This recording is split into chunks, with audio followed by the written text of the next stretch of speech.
Валандово ги обезбеди потребните потписи за распишување општински референдум. До денеска во подрачната канцеларија на Државната изборна комисија во Валандово се потпишале околу 2200 граѓани на иницијативата за референдум за рудникот Казандол. Целата постапка заврши порано од определениот рок за собирање потписи кој истекува на 15 јуни. Валандовчани бараат граѓаните да се изјаснат дали се за или против работата на рудникот за бакар во Казандол, но и за отворање на други слични рудници во нивната општина. И експертите за животна средина велат дека инвеститорите морале да бидат многу потранспарентни со граѓаните на Валандово за да им ги објаснат и предностите и евентуалните негативни последици од работата на рудникот. Зависи колку е близко органското производство, може.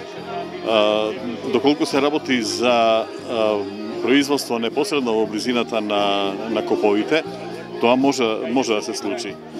Оно што исто така треба да се има предвид, верувам дека инвеститорот го имал, меѓутоа не го кажал, тоа е безбедноста на системите, затоа што кај рударството, освен тоа што има влијание во вид на емисии на прашина најмногу, има и значителни ризици од евентуални штети во животната средина.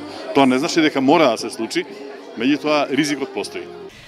За рудникот Казандол, референдумско изјаснување ќе имаат трите општини од југоистокот на чија територија е концесијата за земјиштето.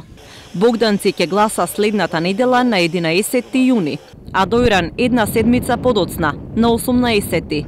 Валандово допрва ќе одреди датум за локален референдум.